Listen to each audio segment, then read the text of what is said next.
too, which I didn't use because I was worried about copyright. These are long gone companies. And Springfield is Illinois, not Massachusetts, but it's a carpet manufacturer. And the last one is another cigar box label, which was, there were lots with women on bicycles. So it was very pervasive, so pervasive that celebrities of the day were cycling. This is Catherine Wright, whose brothers, Orville and Wilbur, had a bicycle shop before they started flying airplanes. So this is when she was at Oberlin College, and she and her friends went on a bicycle trip. And Frances Willard, of course, learning, she said this was 3 strong Englishmen who taught her how to ride her bicycle. And this is Frances Benjamin Johnson, who was the White House photographer for 20 years in the late 1800s. And if you go to the Library of Congress, a lot of the images they have from that period from Washington were taken by her. But this is her self-portrait, complete with a fake mustache. But I love that it included a bicycle. And then Annie Oakley, who I wrote a biography of several years back, and this is when she was with Buffalo Bill's Wild West show, and she would do the shooting, usually on a horse, sometimes though on her bicycle. And she gave an interview to a British bicycle, this is when they were in England. She gave an interview to a British bicycle magazine and said, I love my bicycle nearly as much as I love my horse. So, and I had this picture, and I just thought, wasn't there a bicycle in her tent? And there, yeah, it was very popular. The Curies went on a bicycle honeymoon when they got married. So it was definitely part of the fabric of life in the 1890s.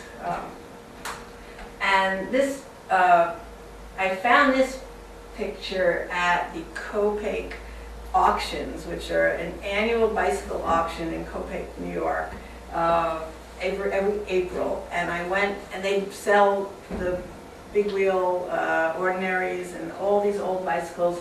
And then at the end, if you could last through it, they sell photographs and books and all these other things. And I don't know who she is, but it's emblematic of the fact that if you had a bicycle and there was somebody with a camera, you posed with it because it was such an important part of your life at that time. And then Munsey's magazine in 1896 said, to men, the bicycle in the beginning was merely a new toy, another machine added to the long list of devices they knew in their work and play. To women, it was a steed upon which they rode into a new world. And I couldn't have said it better myself. And that's what was so nice about doing this book. Every time you looked for something, you found it. Like, people were as excited about the bicycle as I thought they were. And there were women riding as, crazily as I imagined they were.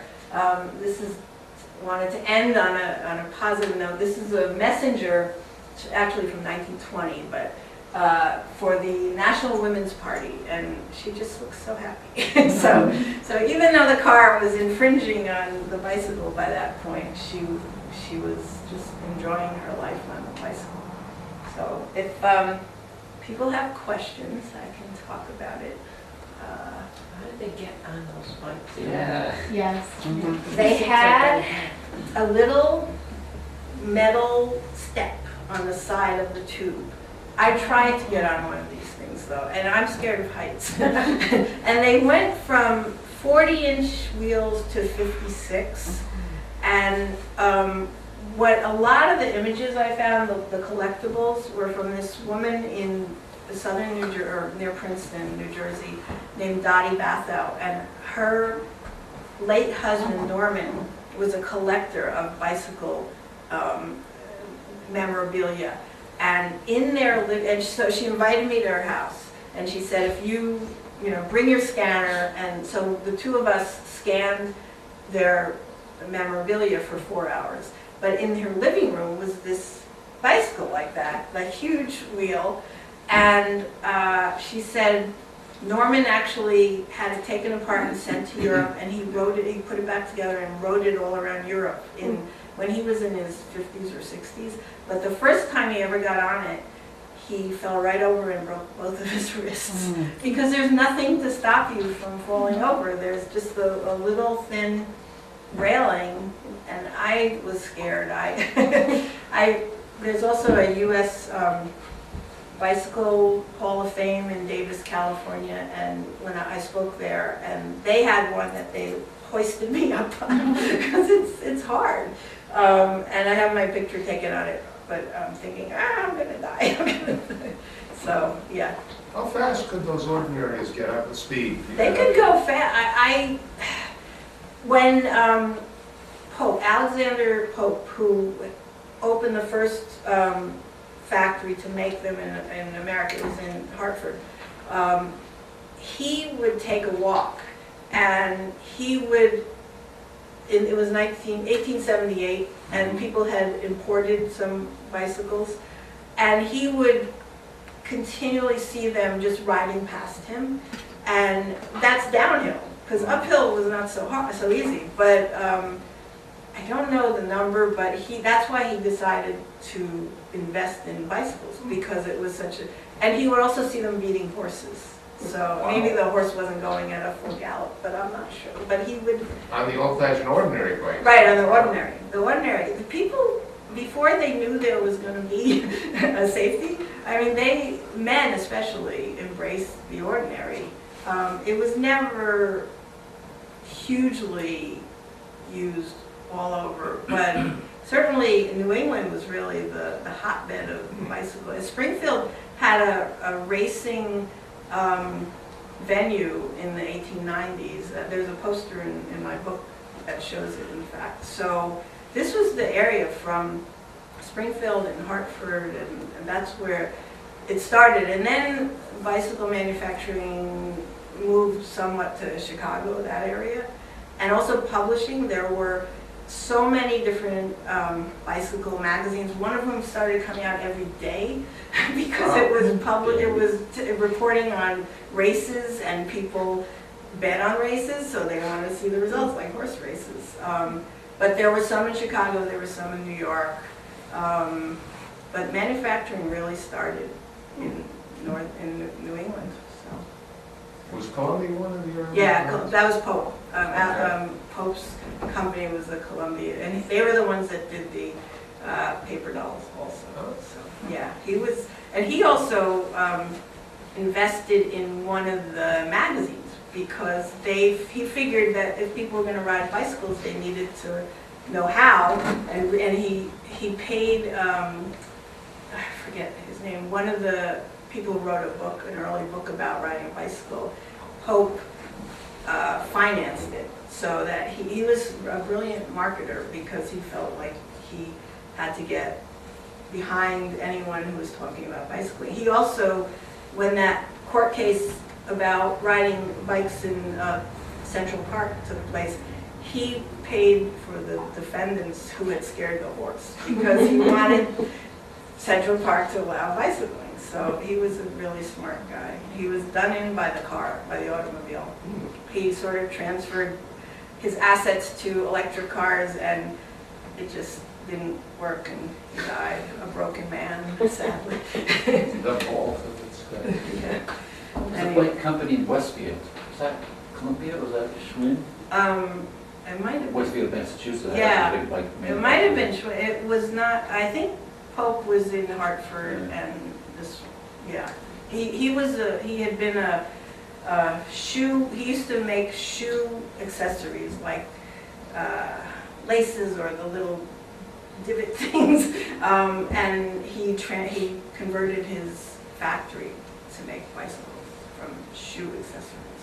So, yes. Going back to Susan B. Anthony and her quote, you also said before she didn't really ride a bicycle, right? Susan B. Anthony never rode a So bicycle. why are you talking Well, about it? because she was old by then, and but she saw what it was doing for women. women's independence. And Elizabeth Cady Stanton also, she actually wrote a couple of articles for a bicycle magazine about why it was important for women to ride bicycles. So they were squarely behind it, but I looked and I did not find evidence that she ever rode a bicycle. You don't have any.